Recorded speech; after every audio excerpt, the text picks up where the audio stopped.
Hello, everyone. This is recording number 13 for my Intro to Philosophy and AI. We're still talking about fictionalism. And for now, I'm going to understand that as the view that when you are talking with an LLM, your interlocutor is a fictional persona. Now, fictionalism is a kind of analysis or theory which aims to get clear about a quite distinctive phenomenon. The phenomenon is that many users say that when they are talking with an LLM, they have the persistent impression that they are talking with a person. And fictionalism says that this is quite all right. It's just fine. There's nothing worrisome about it. The idea is that when you are engaged in a conversation with the LLM, that is like engaging with fiction. You adopt the so-called as-if stance of fiction. So strictly speaking, we should say that you treat the LLM interlocutor as if it were a person. And that stance is familiar from, for example, being engaged in a game or immersed into a movie or something like that. And those kinds of scenarios do not involve any kind of confusion about what isn't real. And that may come as a relief. So it kind of looks like everything is fine. When, as a user of an LLM, you have this persistent impression of talking to a person. Now, I want to put some pressure on that analysis, and I want to question whether fictionalism gets things quite right. The problem I want to suggest is that you can only treat something as fictional if you know it isn't real. And that simple thought makes all the difference, or at least that is what I want to suggest. So, why? Now, fictionalism is not a normative theory. It does not say, here's what you should be doing, here's how you should relate to the LLM interlocutor.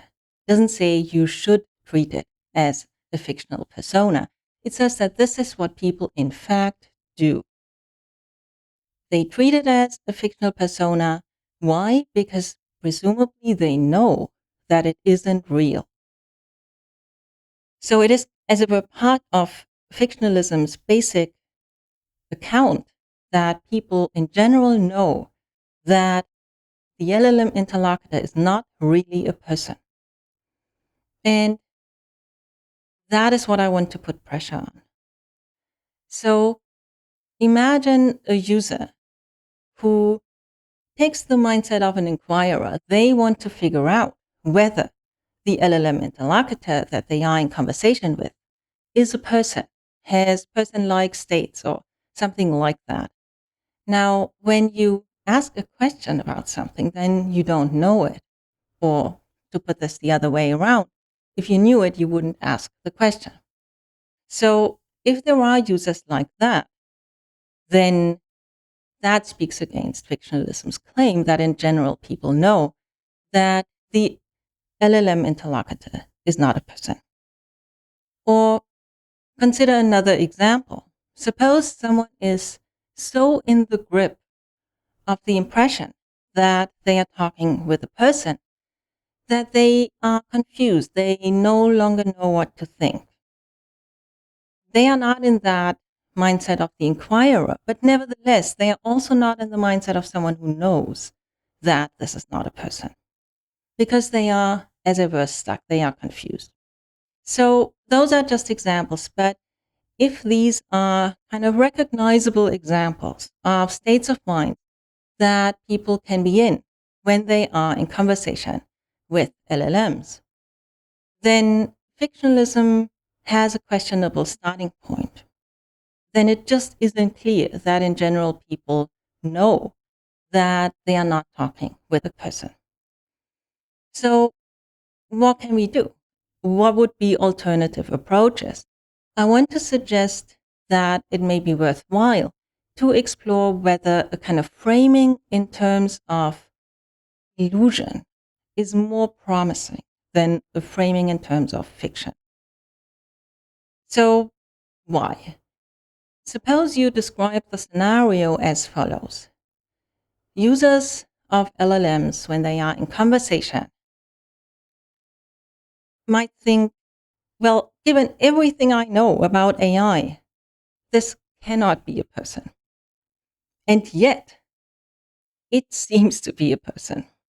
So if there is that kind of clash, that might seem characteristic of what illusions are like. So compare that to a more traditional example for an illusion. Suppose you are firmly convinced there are no ghosts, and here you are, you see a ghost. That is, something you might describe as an illusion. And it is characteristic of an illusion that it doesn't go away, even though you think this cannot be, but it's not a scenario where you fully know that it is not the case. You get, as it were, a little bit worried that it might be the case, or you get, if not worried, then at least unsure. So I want to end with the question of whether we should explore a framework in terms of illusion for how users relate to LLMs when they have the persistent impression of talking with a person.